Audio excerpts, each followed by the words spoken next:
Hello students, जो हमारा lesson है the fundamental unit of life वाला जो लेसन है हमारा, उसमें आज हमारा टॉपिक है एंडोप्लाज्मिक रेक्टिकुलम। तो देखो, एंडोप्लाज्मिक रेक्टिकुलम के बारे में बात करेंगे तो सबसे पहले देखो, it is a large network of membrane bound tubules and vesicles, यानी पूरा नेटवर्क बना होगा इसमें ट्यूब्यूल्स का और वेसिलस का। तो एंडोप्लाज्मिक रेक्टिकुलम जो होता है उसके दो टाइप होते हैं, एक तो होता है रफ एंडोप्लाज्मिक रेक्टिकुलम और दूसरा होता है स्मूथ एंडोप्लाज्मिक रेक्टिकुलम। तो देखो, पहले रफ एंडोप्लाज्मिक रेक्टिकुलम के बारे में देखो। It's look rough because ribosomes are attach to its surface. इसकी सतह के साथ राइबोसोम जुड़े होंगे, इसी वजह से इसके जो सरफेस है वो रफ दिखाई देगा, खुरदरा बोल सकते हो। इसके साथ साथ देखो, they are the sites of protein synthesize, protein को सिंथेसाइज करने का काम भी रफ एंडोप्लाज्मिक रेक्टिकुलम में ही होता है। स्मूथ एंडोप्लाज्मिक रेक्टिकुलम के बारे में बात करें तो ये कैसे दिखाई देंगी? स्मूथ। रीजन क्या है? जो राइबोसोम होते हैं वो इनके सरफेस से अटैच्ड नहीं होंगे, जिसकी वजह से इनका ये कैसे दिखाई देते हैं? हमें स्मूथ दिखाई देते हैं। और जो ये साइट किसका काम करेगी? ये फैट मॉलिक्यूल को सिंथेसाइज करने का काम करेगी। तो यहाँ पे हमारे 3 क्वेश्चन बनते हैं। कौन कौन से? पहला क्वेश्चन तो हमारा rough endoplasmic reticulum, second question smooth endoplasmic reticulum, third question दोनों में डिफरेंस, और फोर्थ क्वेश्चन जो है हमारा वो है एंडोप्लाज्मिक रेक्टिकुलम का। उसके बाद देखो, जो स्मूथ एंडोप्लाज्मिक रेक्टिकुलम जिसको हम शॉर्ट फॉर्म में SER लिखेंगे, और रफ एंडोप्लाज्मिक रेक्टिकुलम को RER लिखेंगे। तो देखो, it help in the functioning of enzyme and hormones to carry out biochemical activities. जितनी भी जैव रासायनिक क्रियाएं होती हैं उनमें हार्मोन को लेना हो या जो एंजाइम का काम हो उसमें ये हेल्प करेंगे। इसके अलावा they detoxify many poisons and drugs from cells. जो कोशिका होती है उसे ड्रग्स और पॉइजन्स वगैरह हो उनको हटाने का काम भी इन्हीं का होगा। जो एंडोप्लाज्मिक रेक्टिकुलम उसके बारे में बात करें, it serves as channels for the transport of material between various region of the cytoplasm and nucleus. जो साइटोप्लाज्म है और न्यूक्लियस है उनके बीच का जो क्षेत्र है, जगह है, वहाँ पर कई सारे जो पदार्थ हैं उनके ट्रांसफ़र करने का काम भी इसी का होगा, एंडोप्लाज्मिक रेक्टिकुलम का। उसके बाद देखो, जो प्रोटीन और फैट मॉलिक्यूल्स हैं वो सारे के सारे प्रोड्यूस किसके द्वारा किए जाएंगे? एंडोप्लाज्मिक रेक्टिकुलम के द्वारा। और किस में हेल्प करेंगे? इन मेम्ब्रेन बायोजेनेसिस। ठीक है। उसके बाद देखो, गोल्गी अपर्चर्स जो हमारा नेक्स्ट टॉपिक है। तो सबसे पहले इसके बारे में जिसने डिस्क्राइब किया था उस साइंटिस्ट का नाम दे रखा है कैमिलो गोल्गी। उसने क्या बताया? It is a system of membrane bound vesicles called cisterns. इसने क्या बताया? एक पूरा तंत्र होगा मेम्ब्रेन्स का। ठीक है। It's functions include the storage. इसके जो काम होंगे क्या क्या होंगे? उसमें स्टोरेज का काम होगा, मॉडिफिकेशन का काम होगा, और इसके साथ साथ जो सेल प्रोडक्ट है उनको पैकेज करने का काम होगा। जो कॉम्प्लेक्स शुगर है वो किससे बनी होगी? From simple sugar in Golgi apertures. Golgi apertures के अंदर अगर हम बात करें, जो कॉम्प्लेक्स शुगर है वो सिंपल शुगर से बनी होगी। इसके साथ साथ जो लाइसोसोम बनेंगे उनमें भी ये कुछ ना कुछ रोल प्ले करने का काम करेंगे। फिर बात करेंगे हम लाइसोसोम के बारे में। तो लाइसोसोम के बारे में देखो, they contain membrane bound sac with powerful digestive enzyme या enzyme are made by rough endoplasmic reticulum to digest the worn out cell organelles। क्या मतलब इसका? यहाँ हमारे पास इसने बोला इसमें मेम्ब्रेन बाउंड सेक्स जगह होगी, बोल सकते एक तरीके से। किसके साथ में? जो डाइजेस्टिव सिस्टम है वो ज़्यादा पावरफुल होगा, और उसमें जो एंजाइम होंगे वो किससे बने होंगे? रफ एंडोप्लाज्मिक रेक्टिकुलम से, जो सेल ऑर्गेनेलिज को वर्न आउट करने का काम करते हैं, एक तरीके से बोल सकते हो डाइजेस्ट करने में हेल्प करेंगे। जैसे when the cell gets damaged, कोई कोशिका टूटेगी, जो लाइसोसोम है वो क्या करेंगे? May burst and the enzyme digest their own cell. यानी कि हमें इस बात का पता है, हमारी बॉडी के अंदर कोई भी सेल डैमेज होती है, टिश्यू डैमेज होता है, उनको रिपेयर किया जाता है, तो ये इसको अपने अंदर डाइजेस्ट करने का काम करेगी। इसलिए हम लाइसोसोम को क्या बोल सकते हैं? Suicidal bag of a cell, यानी कोशिका की आत्मघाती थैला। ठीक है। It is a waste dispersal system of cell, कोशिका के अंदर जो जितने भी वेस्ट वगैरह होंगे उनको डिस्पर्स करने का काम इसी का होता है। नेक्स्ट है जो हमारा माइटोकॉन्ड्रिया। माइटोकॉन्ड्रिया के बारे में आप पिछली क्लास में भी पढ़ा होगा आपने, जिसको हम पावर हाउस ऑफ सेल भी बोलते हैं। तो देखो माइटोकॉन्ड्रिया के बारे में, it is covered by double membrane, double membrane से ढका होगा। जो आउटर मेम्ब्रेन होगी वो की very porous and the inner membrane is deeply folded.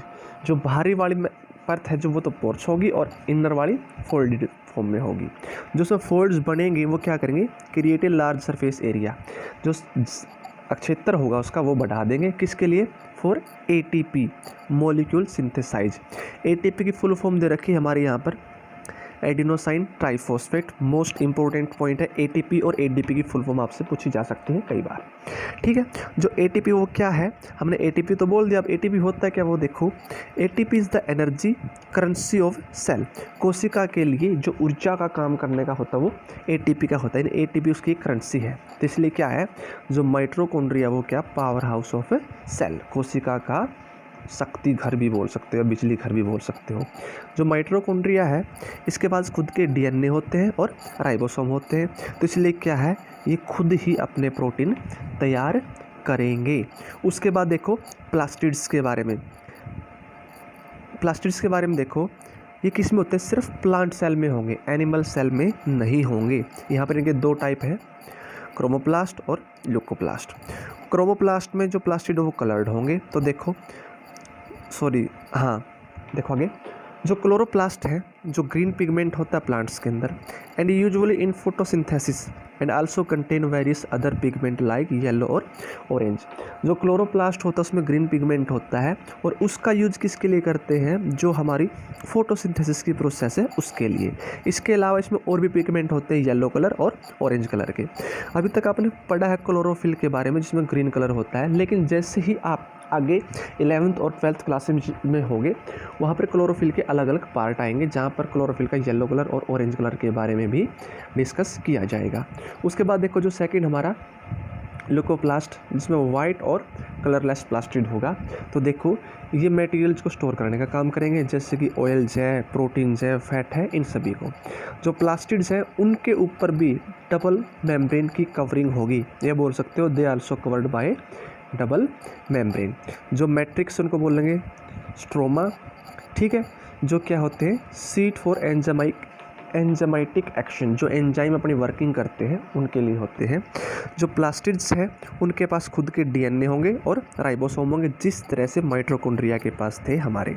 ठीक है, उसके बाद देखो तो इसलिए ये खुद के प्रोटीन बनाने का खुद ही काम करे। तो यहाँ से जो हमारी दो लाइन बनी है, यहाँ से जो हमारी लाइन बनी है ये माइटोकॉन्ड्रिया में भी और यहाँ पर भी सेम ही है बस थोड़ा सेम है। उसके बाद देखो वैक्यूल्स के बारे में। वैक्यूल्स के बारे में बात करें, स्टोरेज सेक फॉर सॉलिड और लिक्विड कंटेनेंट। जो भी सॉलिड या लिक्विड फॉर्म में जितने भी कंटेनेंट्स हैं उन सभी को स्टोरेज करने का काम वैक्यूल्स का होगा। अगर बात करें साइज़ की, एनिमल्स के अंदर इसका साइज़ छोटा होता है और प्लांट्स के अंदर इसका साइज़ बड़ा होता है। लगभग बोल सकते हो जो सेल वॉल्यूम है उसका लगभग 50 से 90% तो वैक्यूल्स का ही साइज होता है। उसके बाद देखो they help to provide turgidity and rigidity to the cells. जो कोशिकाएं होती हैं उनको जो भी सपोर्ट देनी होती है वो वैक्यूल्स की हेल्प से ही मिलती है।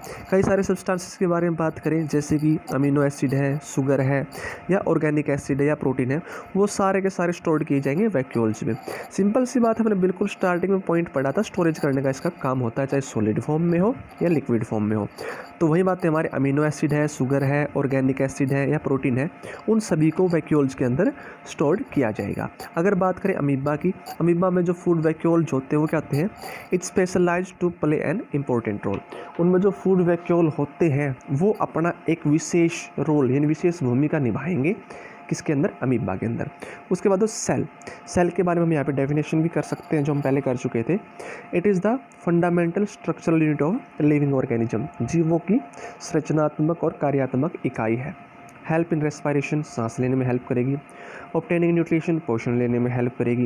एंड क्लीनिंग वेस्ट मटेरियल और फॉर्मिंग ए न्यू प्रोटीन्स, नए प्रोटीन बनाने में भी हेल्पफुल है। इसके अलावा जितने भी वेस्ट मटेरियल हैं उन सभी को साफ करने का काम करेगी। हमने बात की थी प्लांट सेल और एनिमल सेल की, जो हमारा वर्ड आया था एनिमल सेल का, तो यहाँ पर भी हम इसको क्लियर कर लेते हैं डिफरेंस।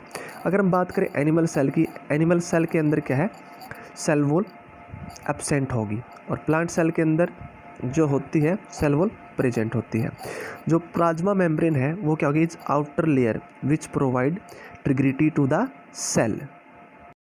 यानी कि जो सेल्स होती है, वैसे ट्रिग्रिटी का मतलब हमारा सूजन के लिए होता है, और एक वर्ड था हमारा पीछे ये रिगिडिटी, इसको बताना भूल गए थे। रिगिडिटी कठोरता के लिए होता है और ट्रिग्रिटी सूजन के लिए होता है। तो जो प्लाज्मा मेम्ब्रेन होगी वो सबसे बाहर की लेयर होगी इसकी, ठीक है, जो इसको सेल को एक तरह से स्वेलिंग की तरह से बोल सकते हो या इसकी हेल्प करने का काम करेगी। इनमें जो सेल वॉल होगी वो सबसे आउटर कवरिंग है। एनिमल सेल के अंदर प्लाज्मा मेम्ब्रेन की आउटर लेयर बनेगी और प्लांट सेल के अंदर सेल वॉल की आउटर लेयर बनेगी, जो क्या करेगी, which gives rigidity and turgidity to the cells, कोशिका को कठोरता या मजबूत बनाने का काम करेगी। जो वैक्यूल्स हैं उनका साइज एनिमल सेल के अंदर छोटा होगा, और अगर हम बात करें प्लांट सेल की, उनके अंदर वैक्यूल्स का साइज बड़ा होगा। प्लास्टिड्स एब्सेंट होंगे और प्लांट सेल के अंदर प्लास्टिड प्रेजेंट होंगे, जो हम अभी कर चुके हैं। उसके बाद देखो जो न्यूक्लियस है वो बिल्कुल सेंटर में होगा और इसके अंदर जो न्यूक्लियस होगा वो साइड में होगा। तो जो प्लांट सेल और एनिमल सेल वाला क्वेश्चन है ये मोस्ट इंपॉर्टेंट क्वेश्चन है, तो इसको आपने अच्छे से लर्न अप करना, जिसको हम वेरी इंपॉर्टेंट क्वेश्चन भी बोल सकते हैं, ठीक है।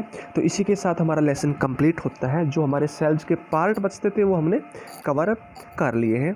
तो कल के लिए हम अच्छे से लर्न क्या करेंगे, प्लांट सेल के बारे में, एनिमल सेल के बारे में, सेल की डेफिनेशन होगी, वैक्यूल्स के बारे में हो गया।